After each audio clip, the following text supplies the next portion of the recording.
အားလုံးပဲမင်္ဂလာပါဒီဗီဒီယို tutorial လေးမှာဆိုရင်တော့ alphabet quiz game လေးတစ်ခုဘယ်လိုပြုလုပ်ရမလဲဆိုတာကိုဖော်ပြပေးသွားမှာပဲဖြစ်ပါတယ်ပထမဦးဆုံးအနေနဲ့ choose a backdrop ကိုနှိပ်ပါမယ် blue sky ဆိုတဲ့ backdrop လေးရွေးချယ်လိုက်မယ်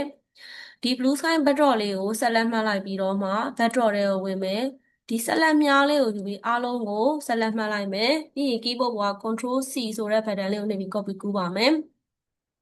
ပြီးရင်တော့ choose a sprite ထဲက paint ဆိုတဲ့ button လေးကိုနှိပ်မယ်ပြီးရင် control V ဆိုပြီးတော့မှ paste လုပ်လိုက်ပါဒီချာဒီ backdrop လေးနဲ့ဒီ sprite လေးနဲ့ကို same background ဖြစ်ချင်တာပေါ့နော်ဒါကြောင့်မလို့ပါ copy ကူးလိုက်တာပေါ့နော်ပြီးတော့ဒီမှာဆိုရင်ကျွန်တော်တို့ကဒီ sprite ထဲမှာရှိနေတဲ့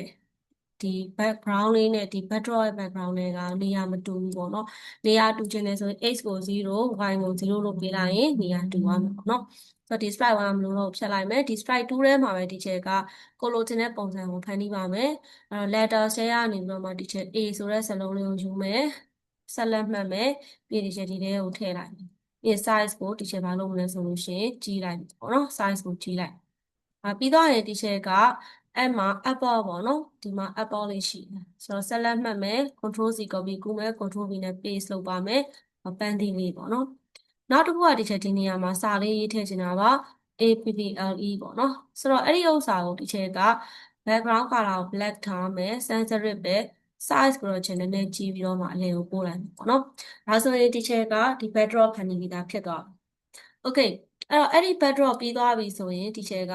ရေးချင်တာကဘာလဲဆိုတော့စစအဆုံးမှာပြချင်တာ backdrop ကိုပြထားမှာပေါ့နော် A ဆိုတဲ့ key လေးကိုနှိပ်လိုက်မှာ A for apple ဆိုတဲ့ဒီ backdrop လေးနဲ့ပြီးရင်အတန်လေးနဲ့ထုတ်ပြီးမှာပေါ့နော်ပြီးတော့ချက် background ထဲကိုသွားပြီးတော့မှ background ထဲမှာစာသားလေးတချို့ရေးလိုက်တယ်ဘာလဲဆိုရင် press alphabet keyboard ဆိုပြီးတစ်ချက်ပေးလိုက်မယ်ပေါ့နော်design လေးကိုဒီချက်ကမာကာလေးလို့ပြောင်းလိုက်နည်းနည်းလေးကြီးလိုက်မယ်ပေါ့နော်โอเคဒါဆိုရင်ကျွန်တော်တို့ဒါပါလုပ်လို့ရပြီလဲဆိုလို့ရှိရင်ဒီချက်တို့ရေးလို့ရပါပြီโอเคစပြီးတော့မှ code ထိုးရေးပါမယ်အဲ့တော့ event တွေကနေ green flag ကိုဒီချက်ယူလိုက်ပါတယ်ပြီးရင်ဒီချက်တို့ control တွေကနေပြီးတော့မှ forever loop နဲ့ if then ကိုယူပါတယ်ပထမဦးဆုံးချိန်မှာဒီ apple လေးကိုမပြဘူးဒါကြောင့်မလို့ဒီချက်တို့ကကျွန်တော်ရွေးချယ်တဲ့အခါမှာဒီ backdrop မှာသွားရေးရမှာမဟုတ်ဆိုတာသတိထားရမယ်ကျွန်တော်ရေးရမယ့်ဥစ္စာ sprite ထဲမှာရေးရမှာပါ green flag ကိုပြန်ယူပါမယ်ပြီးရင် forever loop နဲ့ if else ကိုပြန်ယူပါမယ်ယူပြီးသွားလို့ရှိရင်စစအုပ်ဆုံးမှာကျွန်တော်မပြဘူးဖြစ်တဲ့အတွက်ကြောင့်မလို့ဒီ sprite ကိုမပြဘူးဖြစ်တဲ့အတွက်ကြောင့်မလို့ဒီကျွန်တော်က height လို့ပုံထားမယ်ပေါ့နော် height ပြီးရင် forever loop ပတ်ပြီးတော့မှ if something ထဲမှာပေါ့နော် e က a ကိုနှိပ်တယ်ဆိုရင်ဒီချက်တို့ကဒီ sprite ကို show ထုတ်ပြပေးမယ်အဲ့လိုမှမဟုတ်ဆိုတော့ height ပေါ့နော်ဒါအပြင်ဒီချက်ကဗီဒီယိုဒီ sentence တွေကနေ text to speech ကိုယူပြီးတော့မှ speak ကိုချက်ယူလိုက်မယ် A for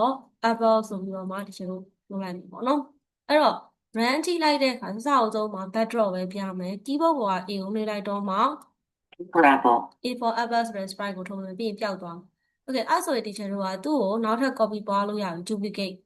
duplicate ပွားလိုက်ပြီးတော့အဲ့ဒီထဲမှာရှိနေဒါ delete လုပ်လိုက်မှာပေါ့နော်ပြီးတော့ဒီဟာကိုလည်းဒီချက်ဘာလုပ်လိုက်မလဲဆိုဒီ backdrop ကိုအပေါ်ပြီးထားပြီးတော့မှဒါကိုဒီချက် delete လုပ်မယ်နော်အဲ့တော့ဒါကို delete လုပ်မယ်ပြီး apple ကို delete လုပ်မယ်ဒီ backdrop ပြန်ထားမယ်ပေါ့နော်ဆိုတော့ဒီနေရာမှာ apple မဟုတ်တော့ဘူးဒီတကား ball သို့မဟုတ် bell ပေါ့နော်ဘောဝင်တော့၎င်းဘောလုံးတော့၎င်းပြလို့ရတယ်ကြိုက်တာပြလို့ရတယ်အဲ့တော့ဒီချက်ကတော့ဒီမှာဒီ B ပေါ့နော် B for ball ဆိုပြီးတော့ပဲဒီချက်ထည့်လိုက်မယ် letter ထဲကိုသွားမယ်ချက်ဒီမှာ B ကိုယူလိုက်မယ်နော် select ဆိုတဲ့မြားကိုယူပြီးတော့ select လုပ်မယ် control C ပြီး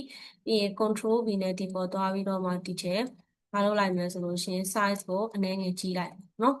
okay ဒါပြီးသားလို့ရှိရင်ဒီချက်က B for ball ဆိုတော့ BALL ball ဆိုပြီးချက်ဘောလုံးလုံးယူလိုက်ပါမယ်သူလည်း select မှတ် control C copy ကူးပြီးတော့မှဒီထဲမှာဒီချက်သွားပြီးတော့မှဘာလုပ်လိုက်မလဲဆိုလို့ရှိရင် size ကိုကြီးလိုက်ပါ okay ဒါဆို B for ball ဖြစ်သွားပါပြီ code ကိုပြင်ပါမယ် key က B ကိုနှိပ်လိုက်လို့ရှိရင်ဒီချက်တို့က B for ball ဆိုတာကိုထုတ်ချက် okay ပြန် run ကြည့်ပါမယ် press alphabet ကိုပြမယ် A ကိုနှိပ်မယ် A for apple B ကိုနှိပ်မယ် B for ball okay ဆိုတော့ B for ball ဆိုတဲ့ဥစ္စာကလည်းကျွန်တော်ဒီမှာနေရာမတူဘူးဒီတော့ဒီချက် B for ball ကိုဆက်လက်မှတ်ပြီးတော့မှ0 0လို့ထားလိုက်ပြန်ပြီးတော့နှိပ်ကြည့်ပါမယ် A for ball okay ဒါဆို position လည်းမှန်တော့ okay ဒါကိုရပြီဆိုရင်ဒီချက်တို့က C ကိုလည်း create လုပ်လို့ရပါပြီ ကျတို့အနေနဲ့ C မှာဆိုရင်ဒီမှာ press ကုတ်ကိုပြင်စပြင်လဲရတယ်ပေါ့နော် C for cat နောက် costume ကို teacher တို့သွားပြီးတော့ပြင်ပါမယ် costume ကရုံးဆုံး position က00မှာထားမယ်ပြီးရင်ဒီဥစ္စာတွေပေါ့နော်ဒါတွေအကုန်လုံးဒါလေးခဏလောက်ဖယ်လိုက်ပြီးတော့ဒီဟာတွေအကုန်လုံးဆက်လက်မှတ်ပြီးဖြတ်ပလိုက်ပြီးတော့ဒီ backdrop ကိုပြန်ထားမယ်ဒီချက်က C ဆိုတဲ့စကားလုံးကိုရွေးချယ်မယ်ဆက်လက်မှတ်မယ် control C copy ကူးမယ်ထဲမှာ control V ဆိုပြီးတော့ထည့်လိုက်ပါဒါအပြင်ဒီချက်က cut ပေါ့နော်ဒီမှာ C ဒီ cut ယူလိုက်မယ်နောက်ချက်ဒီကြောင်လေးယူလိုက်မယ် copy ကူးပြီးတော့မှတဲမှာချက်ဖြည့်လိုက်မယ်ဒါဆိုရင် C for cut ရတာCAT cut ပေါ့နော် okay အဲ့တော့ဒီဟာလေးရသွားပြီဆိုရင်သူ့ရဲ့ code ကိုကြည့်လိုက်လို့ပြင်ပြီးသွားပြီဆိုရင်ကျွန်တော်ပြီးသွားဒီလိုနဲ့ teacher တို့က A B C D A ကနေ Z teacher တို့တစ်ခုချင်းစီ play လုပ်သွားလို့ရပါတယ် okay အားလုံးပြီးသွားပြီဆိုရင်တော့ teacher တို့ဒီမှာ full screen နဲ့ကြည့်အောင်ပေါ့နော် run လိုက်မယ်ပြီး teacher A လေးကိုနှိပ်လိုက်ပါမယ် Paper apple. အခု teacher B လေးကိုနှိပ်ပါမယ်